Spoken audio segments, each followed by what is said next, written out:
Welcome to the Sooners360 Recruiting Podcast, a podcast for OU recruiting fans by Sooners360. Each week we catch you up on the latest in OU recruiting news and provide opinions and evaluations on all things OU football recruiting.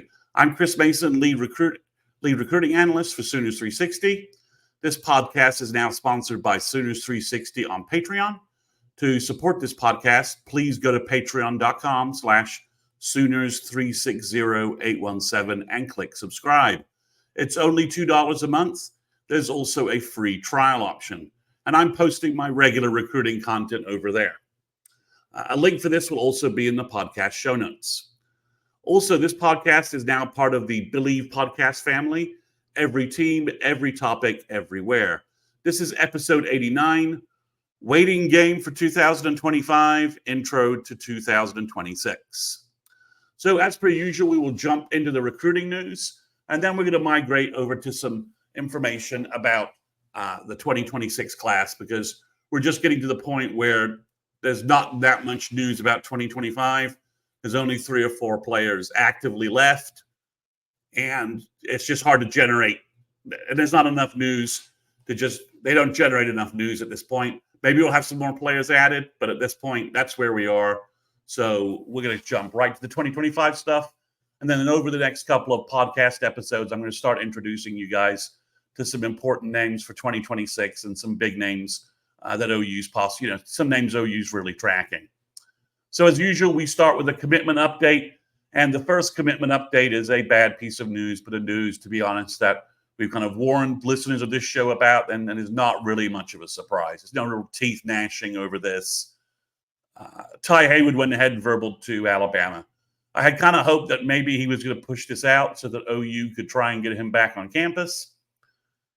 That just didn't happen. He obviously had a great visit to Alabama. They locked him down. Alabama's on a major recruiting heater right now. Only Oregon maybe is having a stronger July. So in theory, I guess Haywood could take an official visit this fall to Oklahoma, but there's zero signs or indications that that's really going to occur.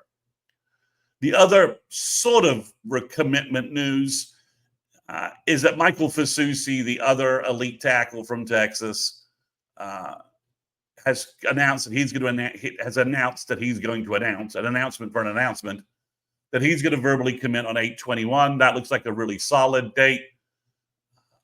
Brandon Drummond, OU Insider, had some inside scoop on that in terms of why that date's important to the Fasusi family. If you want more details, go listen to their podcast for that information. He listed a top 5 of Oregon, Texas A&M, Missouri, UT, and OU. From an OU fan perspective, you kind of were hoping for an earlier decision. OU appears to have some leaning, maybe some little bit of a lead over Texas. But with this date, obviously, every team in those top 5 now has a chance to reconnect with Fasusi, continue to recruit Fasusi, and present an NIL package. And if you're Missouri, maybe you throw a spoiler package to force 3 of the SEC teams you're competing against for offensive linemen in recruiting to raise their NIL game. And by 8/21, there's a strong possibility that OU has gotten word of Andrew Babalola's decision. And we'll get to him in just a sec. So, obviously you don't like seeing Oregon on there.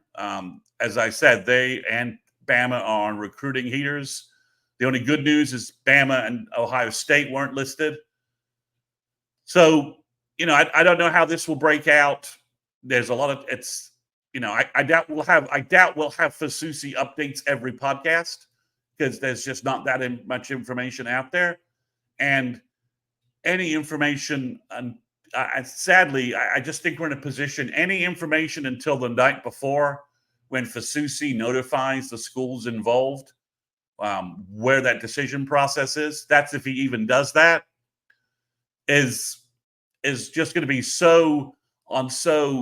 it's not going to be on terra firma. It's not going to have any weight to it, because, unless Fasusi, clearly makes it obvious that, look, by August 14th, I need your last and best offer from an NIL perspective. And he tells the schools that, I want a week to investigate those, process through those. So we're not if you have an NIL offer for us, get it in by the 14th, because after the 14th, we're not going to listen to anybody. So unless he does something like that where you get maybe a clearer idea of where things are going, this could go. He could be leaning to Texas on the 19th, and OU could decide to up their offer on the 20th and flip this around, or vice versa.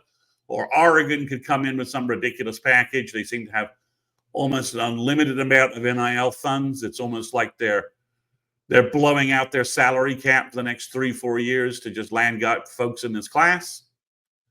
So that's the Fasusi update. I mean, is OU still in this? Most definitely. Are they the favorite? Maybe by the smallest of margins. Does that mean anything about it with a decision coming up 5 weeks from now? No, it doesn't mean a damn thing. So Andrew Babalola is the other elite tackle that's out there. He did visit OU got visits from Rogers, who's at Missouri, Fasusi, who we now know is 821. And we don't have a date for Babalola. Michigan, it seems to be making a move, if you believe their websites. Stanford seems to still be involved. And Oklahoma is obviously still heavily involved as well. So we don't have a decision from Babalola. He does not post a lot on social media, unlike Fasusi, who posts stuff, is pretty active in doing things. So, but we're just waiting for him to tell someone something or post something. If I had to guess, right now, I'd say he's going to choose sometime before the end of the year, before the beginning of his senior year. And I'm guessing it's going to come down to sort of a fork in the road decision. It's either going to be Stanford or Michigan or Oklahoma. That's my guess, is that Oklahoma will sell NIL, development, soul mission, distance, family atmosphere, and Michigan will sell academics, and we just won a national championship. And Stanford is just selling academics. I don't know how they're going to sell the ACC and that stability, but I think it just depends where Babalola's family and Andrew himself decides, what's most important. So, that's where all that shakes out. I wish, since Haywood is now out, you're down to just two players. I wish OU was making some new offers. I asked, Caleb was on the show last week for our long form pod, my 360 sort of O-line guru partner. And, we came up with 3 names OU should consider making offers to. Unfortunately, all 3 of them are committed elsewhere. So that's problematic. Now, OU, if they could get Fasusi or Babalola, only needs one more player to complete the class. So, we've got Blake Cherry from Owasso, who's verbal to Arkansas. And I've watched his film.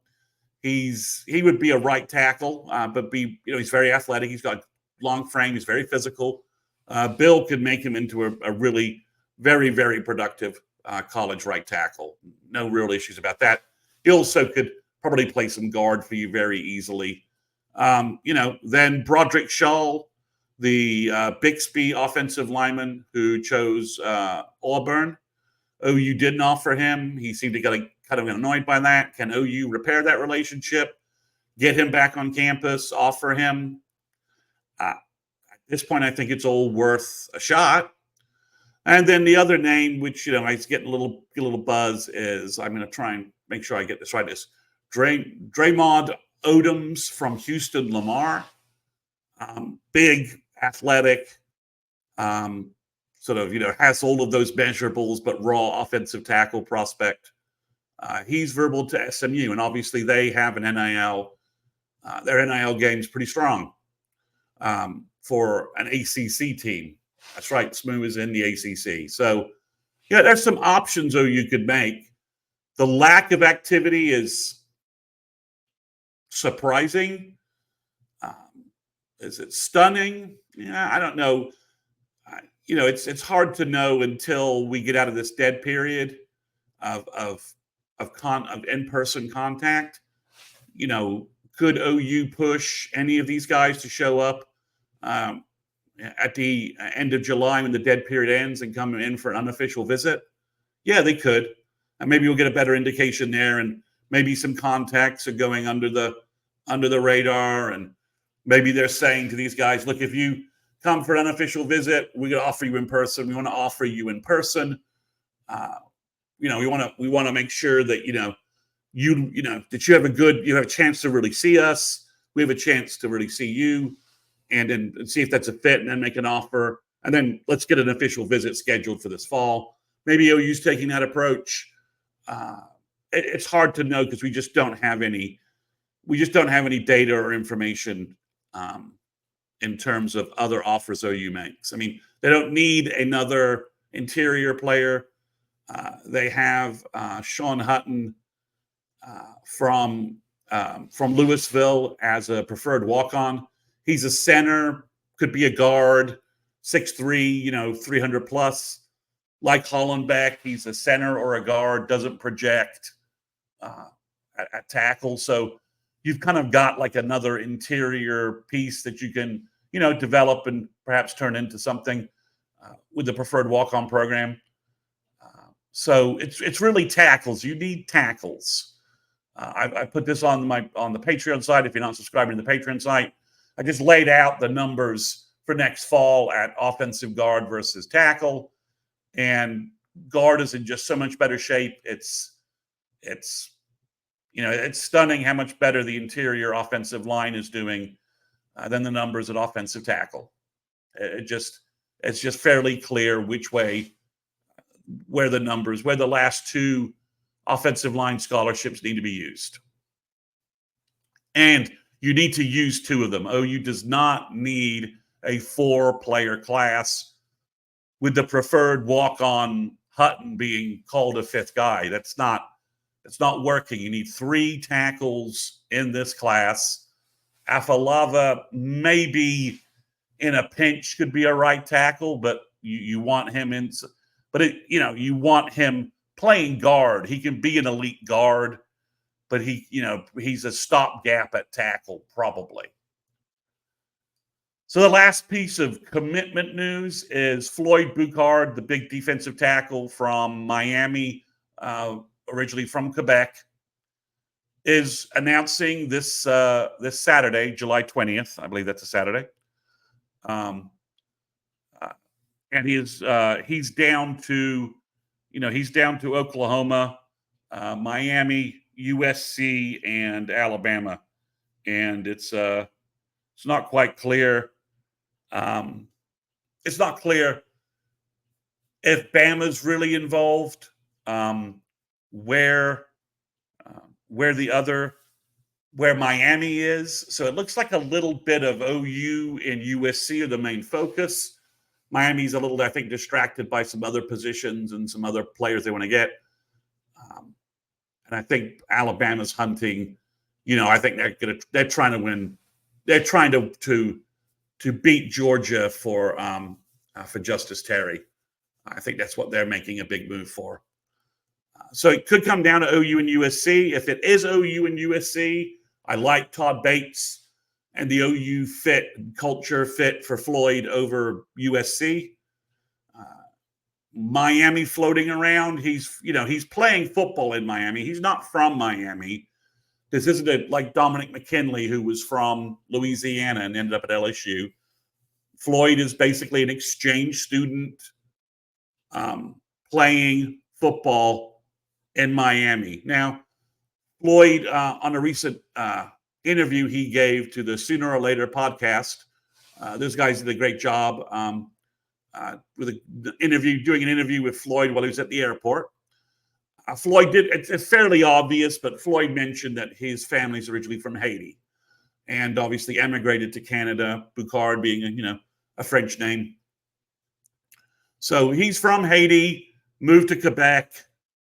So, maybe Miami has some draw there. I imagine Miami has a I'm guessing Miami has a fairly large Haitian community. That's a guess. I've never been to Miami. Someone can correct me on that. So, I guess Miami's floating around, but it looks like OU is, if you ask me today where he's going to go, I think the general consensus would be probably Oklahoma. But again, NIL's in play. Miami's got NIL. Alabama could decide they're missing out on other guys and come back to Boucard to make a big push. So we'll know something Saturday. If OU could get Floyd, that would be a big win. We'll go more into that if that actually happens. We'll record on Saturday night. I'll record Saturday night if OU gets Floyd. But that's where we are right now. So the other remaining OU targets, and I already talked about Babalola and Fasusi. So there's really only two other players right now that have offers, aren't committed to OU or somewhere else, and visited OU in June. So that's Cade Pietrek, the North Dakota defensive end, potential defensive tackle. He does nothing on social media, so there's no updates, no new forecasts for OU, no new forecasts for anyone else. I'm surprised this has I don't want to say it's dragged out because, Cade may have a date in his mind and he's just operating completely to that plan, and he made that date a long time ago and his family did that, or they could be waiting on some special date or reason to make the commitment. Maybe they're going to come down when OU's is able to host players again, and maybe they're going to do it in person. Really not sure what the delay is here. All signs still point to OU. The other player is Christian Jones, the linebacker from Nebraska. OU seems to be making a heavy push there. His other looks like it could be an old OU Nebraska recruiting battle. Now you generally think Nebraska's going to win that, the kids from Nebraska, but things have changed quite a bit, and there's so much linebacker coaching talent in Norman, especially now that the NCAA has waived some rules. So, you can literally be coached in Norman by, Zach Alley, Brent Venables, Rufus Alexander. Curtis is really busy with his new job, but imagine Curtis can get on the field and give him a tip or two. So, and Christian Jones would be a great fit to go with Marcus James. Last year, OU signed James Nesta, who we think OU is targeting to play Mike and be a big Mike linebacker. So Christian Jones would really be the better coverage will linebacker that OU needs in this class to go with Marcus James and to combine with Nesta, so that the last two classes, you got three linebackers signed, and you've got one linebacker who's really skilled in coverage, covering the tight end, covering backs, just all those things that we need. OU needs linebackers to be able to do in the current era of college football. So that's all I have for 2025. So we're going to move to 2026 and go over some information there. So the first thing is the Sooners Under the Stars. It's the Sooners Under the Stars event. Is planned for July 25th. Maybe they have an option where folks can come in on the 26th as well, that they'll be able to host folks depending upon when they're available. We anticipate all three OU verbals attending. Jaden O'Neal coming in from California, Jonathan Hatton coming in from San Antonio, and Ryder Mix coming up from the Dallas area. Couple podcast episodes ago, we talked about a highly decorated, highly ranked player visiting from California. Now we have another highly ranked player from Bishop Gorman actually coming in. His name is he's James Carrington, but he goes by the nickname Tank. He is the number 41 player overall on 3 Industries rankings. Like I said, he's at Bishop Gorman. He's from Baltimore, but he played football in Georgia last year, according to Huddle. That's what it looks like. And he's ranked as high as number 25 in the nation. He's a 3-tech, 6'3", 6'2", 265, 275, very similar to Trenton Wilson. And he's coming in for this weekend. He's also going to go to Oregon right after he visits OU. So that's another name we'll be tracking later this month when we look into when we talk a little bit about, a couple of weeks we'll be able to talk a little bit about the Sooners under the stars in detail. We'll have a lot more social media traffic, and we'll have we may see some kids, and we may see a verbal commitment or two. OU was lucky last year that they got a couple of commitments coming out of the event last year. So they've made new offers for 2026, sort of going in no real particular order here in terms of when they did it. They've offered a couple of linebackers, which is good because the linebacker group for 2026 is a little undefined. Both of these guys have good rankings. The first one is Anthony Davis. He's from Loganville, Georgia, plays at Grayson High School. OU's recruited there, and Brent and his staff have recruited there when they were at Clemson heavily. That's a feeder school. That's a pipeline that's a big time pipeline program. And he's 6'1", 6'2", 200 pounds, very athletic, looking linebacker. Again, these are sophomores last year, and these are sophomore numbers. So by the time he plays his junior year, he could be bigger. Add some weight to his frame, and certainly by the time he's graduated high school, could add some weight to his frame. Sometimes linebackers look a little light, and then all of a sudden, by the time they're seniors, he's 6'2", 210, 215, and it's no big deal. He's top 200 on the On3 rankings. Rivals has him as a top 100 player in the nation. OU offered from California. Sorry, the other linebacker that OU offered was Xavier Griffin from Gainesville, Georgia. I know that sounds like it should be in Florida, but it's in Georgia. And he looks like he's going to be a 5-star. I watched his film. It's pretty awesome looking. I guess he could be an edge, but he also shows really good just regular linebacker skills as well. He could easily be not an overhang linebacker, but just he could play Will or Mike. He's physical, looks good in coverage, can blow things up from just almost any point in the field. 247 has him as the number 15 player in the nation and the number 1 linebacker and the number 1 player in Georgia. All that screams that OU has no chance here. At least Brent hasn't broken through getting elite defenders out of Georgia yet. He was able to do that at Clemson. He hasn't been able to get one to Atlanta, from either the Atlanta area or the rest of Georgia. Hasn't been able to get one to Norman yet. Now that OU's in the SEC, maybe they're going to give it a try. Maybe Zach Alley, is going to say, I'm getting a 5-star linebacker. That's what I'm doing. So we'll see where it shakes out. Again, he's ranked number 27 on the composite, which more or less would get you a 5-star ranking. And he's pretty awesome on film. The last new offer was OU seems to be making a little bit of a move out west. We talked about Carrington today. Last week, we talked about Brandon Arrington from California. And now we've got another cornerback, R.J. Sermons from Rancho Cucamonga in California. He's a big cornerback, elite speed.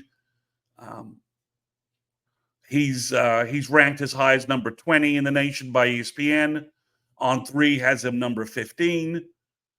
They have him as the number 2 cornerback in the nation. So obviously he's got lots of offers, but OU had not offered him and then offered him. So I'm wondering if there's perhaps some movement there and some some more interest from Sermons. Obviously, Texas is recruiting California heavily. So is A&M. Michigan, is always recruiting California well. So has Ohio State. And obviously USC needs to desperately keep these kind of players at home. So that's the new offers for 2026. At this point, we're going to keep tracking 25 as much as we can, but we'll start introducing you guys to more and more players from 2026 as we get closer to Sooners Under the Stars and coming out of that event. So thanks everyone for listening. Make sure you subscribe to the podcast and don't forget to leave a rating. And again, please visit patreon.com/Sooners360817 to subscribe for more recruiting content on Sooners360 on Patreon. And again, that Patreon site helps support this podcast. If you enjoyed this podcast, please consider giving us a try on Patreon for additional recruiting content. Thanks everyone for listening, and we will be back sometime over the weekend, hopefully with some good news from Floyd Boucard.